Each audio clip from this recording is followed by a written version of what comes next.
좋은 날입니다. 우리가 주님을 따르는 길에 있어서 주님을 따르는 길은 종교적인 생활과는 다른 것이다. 우리가 그것을 기본적으로 알아야 됩니다. 어제 우리가 특별히 마태복음 16장에서 가난한 한 여자가 주님을 만나는 그런 이야기를 나눴습니다. 그 여자가 내 딸이 흉악한 귀신에 들렸습니다. 도와주시옵소서. 그럴 때 주님께서 자녀의 떡을 개들에게 주는 것이 마땅치 않다. 사실 거기서 여러 가지 의미가 있겠지만 주님은 자녀의 떡이란 단어에서 떡. 우리 주님은 실제로 우리의 생명의 떡으로 오신 줄 믿습니다. 떡이란 의미는 바로 우리가 그분을 우리 안으로 받아들여야 된다. 신앙생활의 핵심은 그분을 우리 안으로 영접하고 우리 안에 생명으로 받아들이고 누려야 되는 것이다. 우리가 하나님을 경배한다는 것은 무슨 뜻일까? 사실 그 당시 하나님은 누구신가? 하나님은 주 예수님이십니다.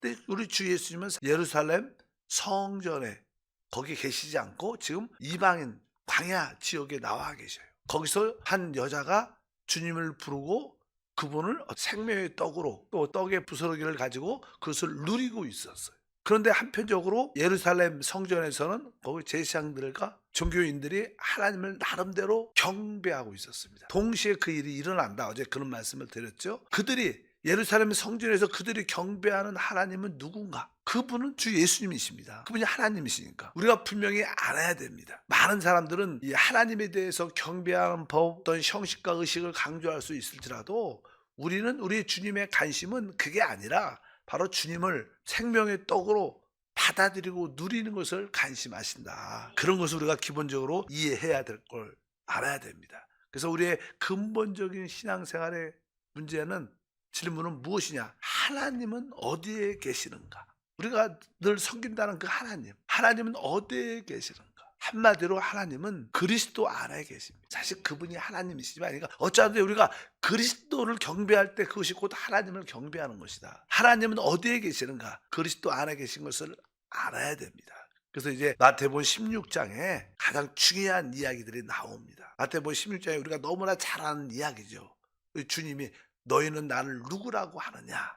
그럴 때 주는 그리스도시요 살아계신 하나님의 아들이다. 그런 고백이 있고 이 반석 위에 내 교회를 세울 것이다.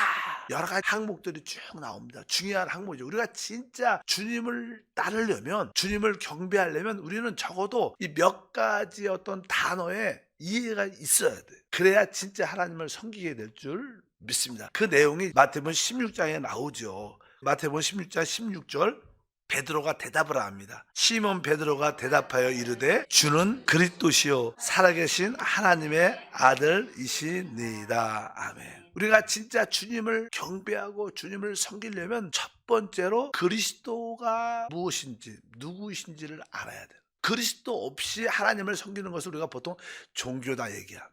그래서 그리스도란 뜻은 여기 보면 두 가지 이름이 나오죠. 주는 그리스도시요 또 하나 뭐예요? 하나님의 살아계신 하나님의 아들, 이 그리스도와 하나님의 아들. 사실 하나님의 아들이란 의미는 아버지 하나님은 아들을 통하여 보여지고 나타나셔요. 이 하나님의 아들이라는 뜻은 그 그리스도의 어떤 인격을 설명합니다. 그분이 어떠한 분이신가? 그분이 왜 하나님의 아들이면 하나님은 그분을 통하여 뭐요? 하나님을 나타내고 표현하고 증거한다는 뜻입니다. 바로 이 하나님의 아들은 그리스도의 어떤 인격을 의미합니다. 그러니까 하나님은 그리스도를 통해서 하나님의 아들을 통하여 모든 것이 나타내진다. 그 하나님의 아들의 모든 생명을 통해서 우리에게 나타난다. 이런 뜻이 있고 그리스도라는 뜻은 어떤 사역적인 면입니다. 그러니까 하나님은 하나님의 아들에게 기름 부음을 부어주셨어요. 이 기름 부음이라는 것은 하나님의 뜻과 목적을 이루기 위해서 구약에 보면 기름 부음을 부습니다. 하나님의 목적을 이루기 위해서. 그래서 기름 부음을 통하여 그 일을 행하시는 우리 하나님의 아들은 예수가 하나님의 아들일 뿐만 아니라 그리스도임은 바로 하나님은 그 아들에게 기름 부음을 주시고 그를 통하여 하나님의 뜻을 이루신다는 거예요. 우리 주님은 어떠한 일을 하시는가? 그분이 하시는 일을 우리가 알다시피 하나님의 나라를 세우는 일을 하십니다. 그를 위해서 그분이 해갔던 일들은 말씀이신 하나님의 성육신 하셨죠. 그리고 이 땅에서 죽으시고 부활하시고 승천하시고 그리고 성령을 부어줌으로 교회를 세우셨고 결국 이 땅에 하나님의 나라를 완전히 세우실 것입니다. 그 일을 하시는 분이 그리스도는 바로 그분의 어떤 하나님의 목적을 이루는 사역적인 의미를 강조할 때 말합니다. 그분은 하나님을 표현할 때는, 하나님을 나타날 때는 하나님의 아들이시고, 또 그 하나님의 그 목적으로 이루실 때를 우리가 보통 그리스도라. 왜? 기름을 통해서 그 일을 하시가 해서 그리스도 할 때 우리가 말하는 이 예수가 하나님을 표현하는 하나님의 아들일 뿐만 아니라 하나님의 목적을 이루시는 그리스도시구나. 그분이 그리스도로서 바로 성육신과 또 죽음과 부활과 승천과 교회를 세우신가, 결국 이 땅에 하나님 나라를 완전히 세우실 겁니다. 그 일을 하시는 분이시다. 이것을 우리가 알아야 됩니다. 그래서 우리가 기본적으로 하나님 섬기려면 바로 예수가 그리스도시고 그 일을 하시는 분이죠. 하나님의 아들로서 하나님을 표현하고 나타내는 분이죠. 그러니까 우리가 예수를 보면 누굴 본 거예요?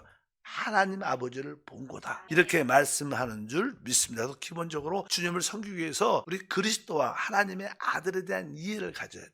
두 번째 이제 나오는 단어가, 이제 주님은 말씀을 하셨습니다. 이 18절을 다시 한번 읽어보니까, 또 내가 내게 이르노니 너는 베드로라. 내가 이 반석 위에 내 교회를 세우리니 음부의 권세가 이기지 못하리라. 아직 18절 안에 많은 어떠한 항목들이 들어있어요. 첫 번째는 주님이 내가 이 반석 위에 내 교회를 세우겠다. 교회가 무엇인가를 또 설명합니다. 교회는 어떻게 세워지는가 보니까, 일단은 주님이 교회를 설명할 때 아주 간단하게 말하죠. 너는, 내가 내게 이르노니 너는 베드로다. 베드로한다는 거 원래 무슨 뜻이에요? 돌이라는 뜻입니다. 그러니까 베드로야, 이렇게 고백을 했죠. 주는 그리스도시고 살아계신 하나님의 아들이다. 그러니까 그를 축복하면서 이제 너는 돌이다, 이 말입니다. 이름을 부른 게 아니라 너는 돌이다, 이렇게 표현한 거예요. 이름을 부른 게 아니라 너는 돌이다. 그러면서 내가 이 반석 위에 내 교회를 세울 것이다. 우리가 보통 이 반석이라는 의미는 다른 것이 아니라 바로 우리 그리스도가 반석이고 그 믿음의 고백이 반석입니다. 그러니까 이 돌들이가 반석, 우리가 찬양할 때도 만세 반석이 우리 그리스도십니다. 그러니까 교회는 반석이신 그리스도 위에 돌로 지어진다는 거예요. 여기에 돌이 있고 또 반석이 있다. 교회는 무엇인가? 바로 반석 위에 돌들로 지어진 것이 교회다. 이렇게 말씀을 드릴 수 있습니다. 그래서 우리 모두가 참된 믿음의 고백을 할 때마다 영적으로 돌로 우리가 변화돼요. 그리스도를 기초로 해서 우리가 하나님의 집으로 지어진다. 그래서 여기 보니까 내 교회를 세운다. 세운다는 말은 건축한다는 그런 단어로, 그러니까 이런 돌들로 갖고 이제 하나님의 집을 지어간다는. 그래서 여기 교회라는 것을 우리가 이해할 수 있죠. 교회는 여기에 반석이라는 단어 나오고 돌 나오고, 또 그것이 어떻게 돼요? 건축돼야 된다. 돌 자체만 되는 게 아니라 그 돌들로 건축이 하나로 지어져야 이것이 교회다. 이렇게 말씀하는 줄 믿습니다. 그래서 진짜 교회 생활은 우리 모든 성도들이 하나로 서로 연결돼서 지어지는 게 교회예요. 사람을 모아놓은 게 교회가 아니고, 예수만 고백했다고 교회가 아니라 그들이 다른 반석 위에 다른 돌들과 서로 이렇게 건축, 연결돼서 하나가 될 때 그것을 진정한 교회다. 이 교회가 바로 모든 것을, 뒤에 보니까 뭘 해요? 18절 보니까 내가 이 반석 위에 내 교회를 세우니 음부의 권세가 이기지 못한다. 음부의 권세라는 것은, 아까 음부의 권세는 사단을 상징할 때 그는 사망을 가지고 있어요. 음부, 사망과 음부는 같은 얘기니까, 일단 음부는 사람이 죽으면 가 있는 곳이 음부예요. 음부. 사람이 죽으면 어디 가냐? 음부에 있어. 음부에 안식하는 영역이 있고, 또 음부. 이제 사람이 일단 죽으면 육신을 몸을 떠나면 음부에 갑니다. 그래서 우리 믿는 사람들은 안식의 영역에 있고, 또 믿자 불신자들은 고통의 영역에서 부활의 몸을 기다리고 있는, 고통 가운데 기다리고, 우리는 안식하면서 기다리고, 결국 사람은 부활의 몸을 믿든지 안 믿든지 다 부활의 몸을 갖습니다. 사람은 원래 그렇게 되는데, 일단은 음부는 사람이 죽으면 가는 그런 영역인데, 그건 죽음의 권세. 여기 음부의 권세는 원래 원어는 음부의 문이다. 그러니까 음부의 권세는 사단을 표현하는 단어입니다. 사단은 음부의 권세를 가지고 있다. 근데 음부의 권세가 이기지 못할 것이다. 실제로 이 세상 모든 것들은 다 사망 권세에 붙잡혀 있습니다. 사망이 최고의 왕이죠. 이 세상에서 죽음을 이긴 자가 어디 있습니까? 이길 수 있는 자가 아무도 없죠. 이 세상은 다 죽음에 굴복하죠. 어떤 사람, 대통령도 아무리 돈이 많아도 결국 다 죽음에 굴복됩니다. 다 죽음의 종로를 타고 있는데, 그러한 음부의 권세를 가지고 있는데, 이 음부의 권세를 이길 수 있는 것은 딱 하나밖에 없어요. 건축된 교회다. 여기 보면 그냥 일반적인 교회가 아니라 내가 이 교회를 세울 것이다. 건축된 교회를 말합니다. 건축된 교회는 항상 생명의 역사이기 때문에, 그것을 이 교회, 이 음부의 권세 사단이 견디지를 못해요. 그러니까 진짜 건축된 교회가 이렇게 세워지면 이 사단이 와서 이 교회를 깨트리려고 그래요. 근데 사단이 이기지 못한다는, 보통 일반적인 교회를, 건축되지 않은 교회를 표현하면, 뭐 교회는 워낙 기한다니까 막 쓰면 안 되겠지만, 건축되지 않는 교회는 다 사단의 소단에 있어요. 그러나 건축된 교회만이 음부의 권세가 이기지 못하는 거예요. 이 건축된 교회는 사단을 묶고 결박할 수 있는 힘이 있어요. 건축된 교회만 해서 개인이 사단을 이기기는 쉽지 않습니다. 못 이깁니다, 거의. 그러나 교회가 이길 수 있는, 그래도 교회가 중보기도가 중요한 것은, 중보기도 뭐예요? 우리 모두가 다가 하나가 돼서 기도한다는 거예요. 그러니까 중보기도는 어떤 뭐예요? 건축된 교회를 의미하는 거예요. 그러니까 건축된 교회 중보기도는 뭐예요? 파워가 있고 능력이 있고 축복이 있어요. 음부의 권세가 떠나가는 역사가 함께할 줄 믿습니다. 그래서 이 사단을 표현할 때 첫 번째 뭘 표해요? 음부의 권세를 말합니다. 아무리 이 세상에 음부의 권세가 힘이 있을지라도 건축된 교회는 결코 이길 수 없다. 그래서 우리 한세교회가 성령 안에서 하나가 돼서 모든 성도들이 이 건축된 교회로 될 때 우리에게 놀라운 축복과 은혜가 함께할 줄 믿습니다. 특별히 19절에도 그런 말씀이 있습니다. 내가 천국 열쇠를 내게 주리니 내가 땅에서 무엇인지 매면 하늘에서도 매일 것이요 내가 땅에서 무엇인지 풀면 하늘에서도 풀리리라. 이렇게 말씀을 하죠. 교회에게는, 건축된 교회에게는 놀라운 축복인데 모든 것을 묶을 수 있고 풀 수 있는 권세가 있습니다. 그래서 음부의 권세를 이길 수 있는 그런 축복과 은혜가 함께할 줄 믿습니다. 그래서 우리가 두 번째는 교회에 대한 이해를 가져야 돼요. 아까 우리가 그리스도에 대한, 하나님의 아들에 대한 이해를 가져야지 주님을 어떻게 섬기는 것을 알 수 있는 것처럼, 두 번째는 바로 우리는 교회를 올바로 알아야 된다. 그러니까 아까 교회에 보니까 몇 가지 단어가 나왔죠. 돌들, 이 반석, 너는 베드로다, 너는 돌이다. 그리고 반석이란 단어가 나와. 돌, 그다음에 반석, 그다음에 내가 이 교회를 세우겠다. 건축이란 하나로 세우겠다. 건축이란 단어. 이거 다 교회하고 연결된다. 아, 돌. 그 돌들을 반석 위에 짓죠. 반석 위에 건축한다는 말씀이 있고, 그럴 때 이 교회는 음부의 권세를 패배시킬 수 있다. 음부의 권세가 나옵니다. 그리고 이 교회가 그 뭐예요? 아까 18절에 19절에 내가 천국 열쇠를 주겠다. 그러니까 이 교회가 곧 뭐였는가? 천국의 실제라는 거예요. 이 땅에서 천국의 실제의 생활은 교회 생활이라는 거예요. 건축된 교회는 천국의 실제 막 그 열쇠를 가지고 있는 거예요. 그러니까 여기 몇 가지 단어들, 돌들, 반석, 건축, 바로 음부의 권세, 또 여기 보니까 천국, 이런 단어들은 다 뭐와 관련되나요? 교회와 관련된다. 그래서 우리가 이러한 교회에 대한 이해를 가져야 돼. 아, 교회는 우리가 변화되어 돌이 되는 것이고, 변화되어 그리스도 위에 우리 서로 연결돼서 건축되는 것이고, 그럴 때 음부의 권세를 이기고, 인부의 권세가 우리를 만질 수 없고, 그것이 곧 뭐예요? 천국, 믿음의 천국, 하늘나라의 생활이다, 이 땅에서. 이것이 바로 교회에 대한 그런 의미를 우리에게 보여주는 줄 믿습니다. 그리고 하나님을 섬길 때 세 번째 아주 중요한 항목이 나오죠. 이제 주님께서는 말씀하셨어요. 이제 내가 그런 고백 가운데 있을 때 처음으로 말씀합니다. 내가 이제 예루살렘에 올라가서 장로와 대제사장들에게 고난과 죽음을 당하고 내가 3일 만에 부활할 것이다. 주님이 오신 목적이죠. 아까 주님이 오신 목적, 그 그리스도라는 그 사역의 내용에 뭐 성육신, 죽음이 포함되어 있고 부활도 포함되어 있죠. 그래서 그런 내용, 그분의 사역이 그리스도의 사역인데 주님이 그 이야기를, 왜? 그 일을 하러 오셨으니까. 그 이야기를 하는 거예요. 내가 예루살렘 올라가서 장로들과 대제사장들에게 고난받고 죽음을 당할 것이다. 그러나 내가 3일 만에 부활할 것이다. 그러니까 베드로가 이 이야기를 제대로 안 들은 거예요. 죽을 것이다, 이 얘기만 들은 거예요. 고난받고 죽을 것이다. 그러니까 베드로가 걱정이 되는 거예요. 주여, 죽으시면 안 됩니다. 이렇게 그런 이야기를 하게 됩니다. 그럴 때 주님께서 16장 23절에 말했습니다. 예수께서 돌이키시며 베드로에게 이르시되 사단아 내 뒤로 물러가라. 너는 나를 넘어지게 하는 자로다.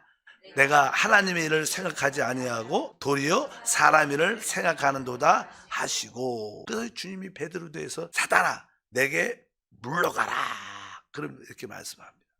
그리고 뒤에 쭉 보면 주님이 나를 따르려면 자기를 부인하고 자기 십자가를 지고 나를 따르라, 그 이야기가 쭉 나오는 거예요. 근데 여기서 중요한, 우리가 주님을 섬기려면 또 하나 자기를 부인한다는 자란 단어에 이해가 있어요. 자아가 무엇인가? 사실 베드로는 아까 주는 그리스도시고 살아계신 하나님의 아들이라고 고백할 때 하나님의 그 계시를 통해서 축복을 받습니다. 발견하시구나, 내가 진짜 복이 있다, 이렇게 칭찬받죠. 근데 한순간에 사단이 됩니다. 한순간에 사단이 돼요. 왜 사단이 됐을까요?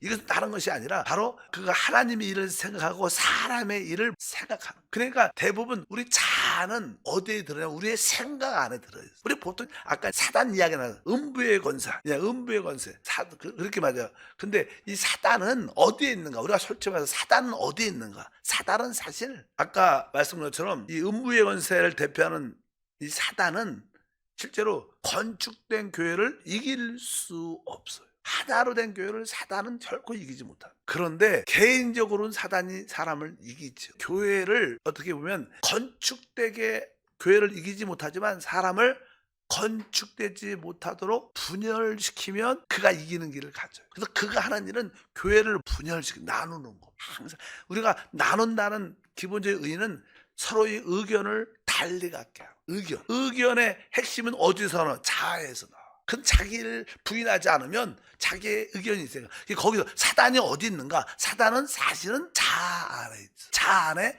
은밀하게 싹 숨어 들어와 있어요. 그리고 나의 좋은 의견인 것처럼 말을 해. 나의 좋은 의견인 것처럼 말을 하지만 결국 다른 사람과 그것 때문에 나누어지고 분열돼. 이건 배후에 누가 있는 거예요? 사단이 있는 거예요. 그러니까 우리가 어떤 기관에서 부서에서 봉사할 때 각자의 의견들이 있어요. 아주 선한 의견이 있어요. 좋은 의견이 있을 수 있어요. 근데 결국 그 선한 의견일지라도 이 의견이 좋다 나쁘다 이런 문제가 아닙니다. 일단은 분열되면 그건 다 사단에 속힌 거예요. 그것이 선하든 착하게 보이든 나는 나쁜 뜻이 없었던 그거 중요하지 않아요. 일단은 분열을 시키면 그 배후에는 뭐가 있는 거예요? 사단이 있는 거예요. 하나님의 일과 사람의 일을 우리가 영적으로 분별할 수 있어요. 교회가 대부분 이런 것 때문에 문제예요. 왜? 건축된 교회는 사단은 절대 못 이깁니다. 근데 사단이 이길 수 있는 길은 사람에게 뭘 주는 거예요? 자기의 의견을 줘서 사람을 이렇게 갈라지게, 나누어지게 하는 거예요. 그럼 뭐예요? 사단이 이기는 거예요. 그래서 항상 이 사단은 우리 자아 안에, 즉 내 생각 안에, 내 의견 안에 아주 교묘하게 숨겨져 있죠. 아주 나는 선한 의도로 이렇게 했는데 결국 그것 때문에 다른 사람과 나누어지고 분열되고 하나 되지 뭐 그런 일들이 많죠. 그리고 나중에 와서 나는요 나쁜 뜻으로 말한 게 아닌데 이렇게 얘기해요. 근데 결국 나눠져 있어요. 진행이 안 돼. 하나됨이 없어.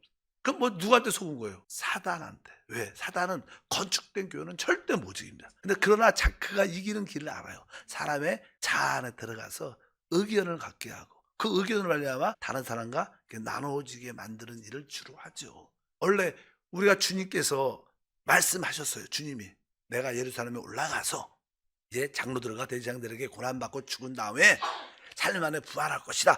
주님이 말씀하시면 우리는 뭐요? 그 의견 다른 생각하지 마. 그 생각에 아멘하고 가면 되는 거예요. 근데 자꾸만 그런 주님의 생각이 있었는데 베드로의 다른 생각이 있어요. 죽으시면 안 됩니다. 그건 합당치 않은 생각입니다. 자기 다른 생각을 가진 거예요. 그러니까 그게 뭐예요? 사실 배후에 누가 있는 거예요? 사단이 있으니까 주님 사단아 물러가라 이렇게 말씀해요.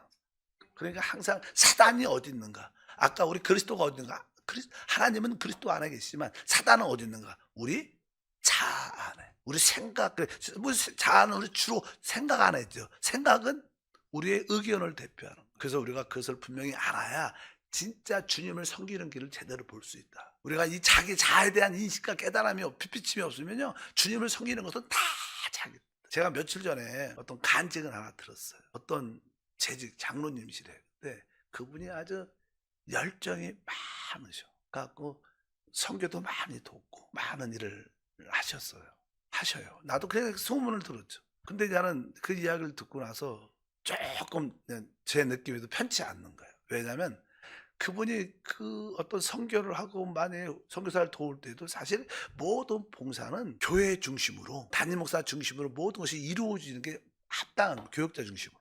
근데 그분 개인적으로 선교사님 만나고 도와주고 앞으로 이렇게 이런 일을 많이. 근데 나 사실 그렇게 하면 나중에 그게 영적으로 진짜 신령하지 않으면 또 어디 가서 또 자기 자랑해. 그렇지 않겠어요? 자기 자랑. 내가 거기 좀 도와주고 이렇게 해서 그 자기 자랑이 사람이 뭐 육신이 있는데 다 자아가 처리가 안 된다 다 나오죠. 그런 것에 그냥 얘기 듣고 걱정해. 그래서 내가 좀 조심해야겠다. 뭐 그냥 그분하고 관련된 선교사님들 우연히 만났는데 그런 얘기도 쭉 했어요. 그래 나중에 시간이 들으니까 그분이 몇몇 사람과 함께 자꾸만 담임 목사를 실제로 이렇게 의견을 달리해 갖고 이렇게 "우리 교회는 너무 늙었다. 뭐 너무 이렇게 성장도 없고." 막 이렇게 좀 대적하는 그런 일을 좀 막 몇 사람 나름대로 그냥 교회를 발전을 위해서 뭐 그런 뜻을 했나 봐요. 이제 어제 우리 담임 목사님들 다 모여 갖고 회의를 했었는데 그냥 그런 이야기가 쭉 교회에 대해서 이야기가 나왔는데 근데 뭐냐면 그 목사님이 워낙 인품도 좋고 은혜가 있어 갖고 다른 안 그래요. 그분이 그랬대요. 근데 진짜로 며칠 전에 심장마비로 죽으신 거예요. 실제로. 그러니까 그 교회가 확 뒤집혀 조금 불만을 갖는. 그래서 다른 뜻이 아니 그런 뜻이 아니라 자꾸만 다른 의견을 내는 건 되게 좋은 게 아니다. 그 어느 선까지는 주님이 다 참고 또 변화되기를 기다리시죠. 근데 이 다른 의견이 너무 넘어서서 교만으로 변할 수 있죠. 자기만 막 내 뜻만 교만한 게 그런 거 아니에요? 자기만 높이는 거. 결국 하나님이 그 교회를 위해서 그냥 심장마비로 돌아가셨다고 그런 이야기를 들으면서 야 어찌하든지 그 얘기하고 이 이야기는 다르지만 일단은 그 배후의 사단의 그 역사에 속지 말아야 돼. 우리가 진짜 주님을 섬기려면 사단은 진짜 건축된 교회를 이기지 못하지만 그 교회를 사람을 쓰러뜨리기 위해서 사람의 자 안에 숨어서 은밀하게 교회 안에 교묘하게 자기의 생각 안에 숨어서 자기의 의견을 갖게 해서 그 의견을 달리하게 해서 결국 나누어지게 하는. 그러니까 우리가 선한 뜻, 안 좋은 뜻은 중요하지 않아요.